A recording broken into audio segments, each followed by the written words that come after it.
আজকে টানা 9 ঘন্টা রাইড দিয়েছি, আর 9 ঘন্টা রাইড দিয়ে এই যে আমার ইনকাম। টানা 9 ঘন্টা রাইড দিয়ে হচ্ছে 8টা ট্রিপ কমপ্লিট করে এই টাকাগুলো হচ্ছে আমি ইনকাম করেছি, আলহামদুলিল্লাহ। আসসালামু আলাইকুম এভরিওয়ান, কি অবস্থা সবার? আশা করছি সবাই ভালো এবং সুস্থ আছেন। গাইস আজকে হচ্ছে 19 তারিখ আর এখন বাজে ঠিক 7টা। আর আমি কিন্তু গাইস আজকে সকাল সকাল বের হয়ে পড়ছি, কারণ আজকে আমি হচ্ছে অ্যাপের মাধ্যমে কোনো রাইড নিব না। আজকে শুধু হচ্ছে খ্যাপে নিব, মানে মুড়ে মুড়ে দাঁড়িয়ে থাকে এরকম ভাবে আর কি। যদিও খ্যাপে রাইড দিলে হচ্ছে একটু লাভ হয়, অ্যাপের থেকে বেশি ভাড়া পাওয়া যায়। সো চলেন দেখা যাক আজকে কি হয় না হয়, সবকিছু শেয়ার করব আপনাদের সাথে এই ভিডিওতে। তো যারা যারা ইউটিউব থেকে দেখবেন চ্যানেলটাকে সাবস্ক্রাইব করে দিন, আর যারা ফেসবুক থেকে দেখবেন ভিডিওটা একটা শেয়ার করে দিন। সো চলেন আজকের দিন শুরু করি। বিসমিল্লাহির রহমানির রহিম। এখন বাজে হচ্ছে ঠিক 7:21, আর বেরিয়েছিলাম কিন্তু ঠিক 7টায়, আর এখন বাজে 21 মিনিট ধরেই হচ্ছে বসে আছি, এবং 21 মিনিট পরেই হচ্ছে একটা যাত্রী পেয়েছি। এই ভদ্রলোক যাবে হচ্ছে গুলশান 2 এর হচ্ছে 83 নম্বর রোডেই যাবে। দূরত্ব এখান থেকে মাত্র হচ্ছে 3.5 কিলোমিটার, আর ফেয়ার দিবে হচ্ছে 100 টাকা। আজকে আপনাকে দিয়ে আমার দিনটা শুরু ইনশাল্লাহ। ইনশাআল্লাহ মানুষকে দান করা শুরু করি, মানুষকে সহযোগিতা করা শুরু করি। বাবর যে মন্ত্রী আছে, হ্যাঁ, আমি বাবরের এপিএস হায়দার, হ্যাঁ, আমি মন্ত্রীর এপিএস ছিলাম। ও যখন বাবর ছিল, মানে আমাদের নেত্রকোনার। আচ্ছা, ভালো থাকবেন। 2001-এ, হ্যাঁ। ও আচ্ছা, ঠিক আছে, ভালো লাগলো স্যার, থ্যাংক ইউ। এখন বাজে প্রায় হচ্ছে 8টা। আগের যাত্রীকে গুলশান 2 83 নাম্বার রোডে ড্রপ করেছিলাম। ওইখানে ড্রপ করার পর সরাসরি চলে এসেছিলাম হচ্ছে নতুন বাজারে, ফুটওভার ব্রিজের এখানে, থানার এখানে এসে দাঁড়াইছিলাম। তো এখানে 10 মিনিট দাঁড়ানোর পর এখন হচ্ছে আরেকটা যাত্রী পেয়েছি। এই ভদ্র মহিলা যাবে হচ্ছে মহাখালী বাস স্ট্যান্ডে উনি নামবে। আর দূরত্ব এখান থেকে মোটামুটি 6-7 কিলোমিটারের মতো হবে, আর 200 টাকা ওনার থেকে ভাড়া চেয়েছি।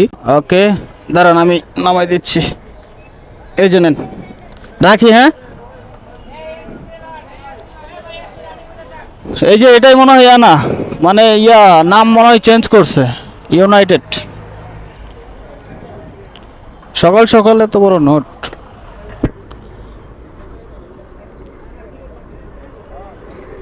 আপা, এই যে, ঠিক আছে, ধন্যবাদ, ভালো থাকেন। ওহো শিট, এই যে এখনই আমি চলে যাইতাম, আমারও মনে নাই আপনারও মনে নাই। আমি সবসময় বলি যে হেলমেটটা আগে দেন, মনে থাকবে না। এই যে আজকে ভুলে গেছিলাম, গতদিন একটা হারাইছে, আবার নতুন একটা কিনছে। গাইস ঠিক 8:15 হচ্ছে আগের যাত্রীকে ড্রপ করেছিলাম, আর এখন বাজে 18 মিনিট। 2 মিনিট টাইম লাগছে আরেকটা যাত্রী পাইতে। মহাখালী বাস স্ট্যান্ড থেকেই যাচ্ছি হচ্ছে বাংলা মোটর, রূপায়ণ ট্রেড সেন্টারের সামনেই উনি নামবে। লাস্ট ওনার কাছে আমি ভাড়া চেয়েছিলাম 150 টাকা। দূরত্ব এখান থেকে মোটামুটি 4 কিলোমিটারের মতো, কিন্তু 150 টাকা হচ্ছে উনি আমাকে দিবে না। উনি বলছে হচ্ছে 130 টাকা দিবে। সো 4 কিলোমিটার রাস্তা, কিন্তু 130 টাকা খুব একটা খারাপ না, ভালোই বলা যায়। 100 টাকাও যাওয়া যায় 4 কিলোমিটার রাস্তা। এই যে এটা ভাই, আপনার টেনশন নাই, এই যে এটাই রূপায়ণ সেন্টার, ঠিক আছে? ওই যে গেট সামনে দিয়ে আছে, সমস্যা নাই। হ্যাঁ, এবার ঠিক আছে, এই যে নেন, ঠিক আছে ভাই। 500 টাকা থাকলে আমি দিতাম আপনাকে। আমি ওই যে কনভার্ট করে আমার নোট হয়ে গেছে। ঠিক আছে, ভালো থাকেন। আগের যাত্রীকে ড্রপ করে আসছিলাম, সে হচ্ছে ট্রেড সেন্টারের সামনে, রূপায়ণ ট্রেড সেন্টার, যেটা হচ্ছে বাংলা মোটর মোড়েই। তো ওইখানে ড্রপ করার পর পরিবাগ দিয়ে ঘুরে এসে তারপর দাঁড়াইছিলাম হচ্ছে পান্থপথ সিগনালে, কারণ এইটাতে হচ্ছে কন্ট্রাক্টরি পাওয়া যায় এখানে আসলে, কারণ এখানের লোকজন সব গুলশান বনানীর দিকে যায়। তো আলহামদুলিল্লাহ এখানে আসতে না আসতেই হচ্ছে আরেকটা ট্রিপ পেয়েছি। এই ভাইকে নিয়ে যাচ্ছি হচ্ছে গুলশান 2 সার্কেলে, উনি নামবে। 200 টাকার বিনিময়ে ওনাকে নিয়ে যাচ্ছি। দূরত্ব এখান থেকে মোটামুটি 7 থেকে 8 কিলোমিটারের মতো। এখানে নাকি, আচ্ছা, 1000 টাকা তো বস হবে কিনা দেখতে হবে, দেখি। যদি হয় তাহলে আমি আপনাকে দিতে পারবো, সমস্যা নাই। 500, 600, হ্যাঁ, 700, 800 দিব তো আপনাকে।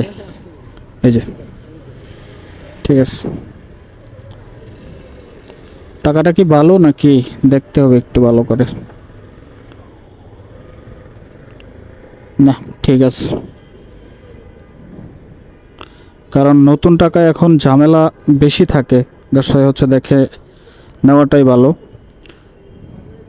তো সকাল 7টায় বের হয়ে এখন বাজে হচ্ছে 10টা। সো 3 ঘন্টায় আমি 4টা টিপ কমপ্লিট করেছি। আর 4 টিপে আমার কত ইনকাম হয়েছে জানেন কি আপনারা? 4 টিপে আমার ইনকাম হয়েছে 630 টাকা। আলহামদুলিল্লাহ, মাশাআল্লাহ। দিনের পুরোটা সময় কিন্তু এখনো বাকি।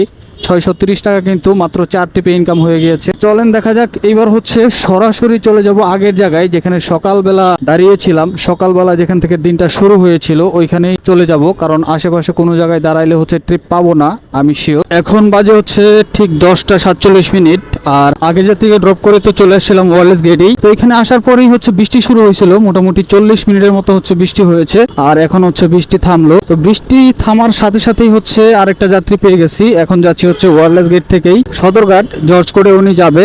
দূরত্ব যদি এখান থেকে বলি 10 কিলোমিটার হবে। আর 220 টাকার বিনিময়ে ওনাকে নিয়ে যাচ্ছি। আছে না? ঠিক আছে কাকা, কাকা ভালো থাকবেন, ভালো থাকেন তাহলে। আসসালামু আলাইকুম। আমি ওই সামনের দিকে যাব, আপনি মনে হয় না না না আমি এগুলো খাই না। হ্যাঁ, 12টা বাজতে এখনো হচ্ছে 10 মিনিট বাকি আছে। আগের যাত্রীকে হচ্ছে জর্জ কোডের সামনে ড্রপ করে চলে আসলাম হচ্ছে কলেজের স্কুল অ্যান্ড কলেজের সামনে। এখান থেকে হচ্ছে আসতে না আসতেই আরেকটা যাত্রী পেয়ে গেছি। এখন যাচ্ছি হচ্ছে গুলশানে। গুলশান হচ্ছে পাকিস্তান এম্বাসির এখানেই নামবে। 73 number route, maybe Pakistan embassy. Gulshan 2-এ পড়েছে। তো 250 টাকার বিনিময়ে এখান থেকে চলে যাচ্ছি। রাস্তা প্রায় হচ্ছে 10.5-11 কিলোমিটারের মতো। যদিও বৃষ্টি হওয়ার পর এখন হচ্ছে রোডটা একদম কড়া, গায়ে লাগতেছে, একদম হাতটা পুড়ে যাচ্ছে মনে হচ্ছে। এই জন্যই বসে থাকিনি। আর বসলে হচ্ছে খুব ভালো ভালো ট্রিপ এখানে পাওয়া যায়। তো চলেন, যেহেতু নিয়েছি ড্রপ করে দেন আপনাদের সাথে কথা বলতেছি। এত পরিমাণে জ্যাম, আর আবার হচ্ছে আপনার বস্তা নিছেন। আচ্ছা, এই টাকাটা একটু চেঞ্জ করে দেন। এই যে ট্যাপ দেওয়া, তো এগুলো যাত্রী নিতে চাইবেন আর কি। হ্যাঁ, আপনি একটু চেঞ্জ করে দেন, আমার ভালো হবে। হ্যাঁ হ্যাঁ দেন, ঠিক আছে, ভালো থাকেন, আল্লাহ হাফেজ। গাইস, ওনাকে ঠিকঠাক মতোই ড্রপ করতে পারলাম, কিন্তু এত পরিমাণে কষ্ট হয়েছে আসতে, বলার কোনো ভাষা নাই। শরীরের পানি যত ছিল সব একদম শুকিয়ে গেছে, এত পরিমাণে রোদ আর এত পরিমাণে জ্যাম রাস্তায়। তো আসতে অনেক কষ্ট হয়েছে। সারাদিনে যতগুলো ট্রিপ দিয়েছি সব থেকে কষ্টকর ছিল এই ট্রিপটা। একদম আমার বয়স শুনেই হয়তো বা আপনারা অনেকেই বুঝতে পারতেছেন কি অবস্থা আমার। তো এখন পর্যন্ত আমি হচ্ছে 6টা ট্রিপ কমপ্লিট করেছি। আর 6 ট্রিপে কিন্তু আমার 1100 টাকা কাটাই কাটাই ইনকাম হয়েছে, আলহামদুলিল্লাহ। আজকে খুব অল্প সময়ের মধ্যেই বেরোইছিলাম ঠিক 7টায়, আর এখন ঠিক 1টা বাজে। 6 ঘন্টার মতো রাইড শেয়ারিং করেছি 7টা থেকে, এখন বাজে হচ্ছে 1টা। সো 6 ঘন্টায় আমার 1100 টাকা এখন পর্যন্ত ইনকাম, আলহামদুলিল্লাহ। সো চলেন, এবার হচ্ছে রেস্ট নেওয়ার পালা। এবার যদি রেস্ট না নেই তাহলে হচ্ছে যে কোনো সময় পড়ে যাব বাইক নিয়ে। তো চলেন এবার কোনো একটা জায়গায় গিয়ে খাবো, খাওয়া দাওয়া করে তারপর হচ্ছে রেস্ট নিয়ে দেন হচ্ছে ট্রিপ নিব। সো দেখতে থাকুন। 3 hours later. এখন সময় বাজে হচ্ছে প্রায় 3টা 20 মিনিট কম, 3টা বাজে আর কি, 20 মিনিট কম আছে। তো 2 ঘন্টা পর এখন হচ্ছে আরেকটা ট্রিপ নিয়েছি। এখন যাচ্ছি হচ্ছে কালশিতে। কালশি মোড় থেকে একটু ভিতরেই উনি নামবে, দূরত্ব এখান থেকে মাত্র 7 কিলোমিটারের মতো। আর 180 টাকার বিনিময়ে ওনাকে নিয়ে যাচ্ছি। আচ্ছা, 180 টাকাই দিলেন? হ্যাঁ, আচ্ছা ঠিক আছে ভাই, ধন্যবাদ। গাইস, আগের যাত্রীকে ড্রপ করার পর আইসা দাঁড়াইছিলাম হচ্ছে কালশি মোড়ে, এবং দাঁড়াইতে না দাঁড়াইতে হচ্ছে আর একটা ট্রিপ পেয়ে গেছি। এখন যাচ্ছি হচ্ছে গুলশান 2-এর আগে যে একটা ব্রিজ আছে, চেকপোস্ট শেরাটনের পরে আর কি, ওইখানে যাচ্ছি। 100 টাকা উনি হচ্ছে আমাকে দিবে, আর এটাই হচ্ছে আমার লাস্ট ট্রিপ। সো 100 টাকা খুব একটা খারাপ না, দূরত্ব এখান থেকে মাত্র 4.5 কিলোমিটারের মতো। সো চলেন ওনাকে ড্রপ করে দেন কথা বলি। এখনো মনে করেন এই জায়গাটা খুব পেন করে, এই হাড্ডির এই জায়গাটা, এটা মনে হয় বুঝতে পারছি, পুরা। গ্লাসে। কিন্তু ওরা আমি বাঁচাইছি, ও বলতে পারবে যে না, একটা লোক আমার গাড়িতে উঠছিল, ওরা আমি অনেক বাধা দিছিলাম, ভাই আস্তে আস্তে চালান না, বাইকটা আসলে স্যার আস্তে চালানো উচিত, মানে যতটুকু পারি আর কি। থ্যাংক ইউ ভাই, ভালো থাকবেন। ঠিক আছে, দেখবে চালান। জি জি, আপনার কিন্তু ভিডিও আসছে, কিন্তু আপনার ভিডিও আসবে। ঠিক আছে, থ্যাংক ইউ, আসসালামু আলাইকুম। গাইস, সর্বশেষ যাত্রীকে ড্রপ করেছি, এখন চলে যাচ্ছি সরাসরি বাসায়। এখান থেকে আমার বাসা হচ্ছে মাত্র 1 কিলোমিটার ভিতরে। তো যাই হোক, আজকে আমি মোটামুটি কিন্তু 9 ঘন্টা রাইড দিয়েছি, টানা 9 ঘন্টা। আমি বের হয়েছিলাম সেই সকাল 7টায়, আর এখন বাজে হচ্ছে 4টা। সো 9 ঘন্টা রাইড দিয়ে আমি হচ্ছে 8টা ট্রিপ কমপ্লিট করেছি, আর 8 ট্রিপে আমার 1380 টাকা ইনকাম হয়েছে, একদম কাটাই কাটাই।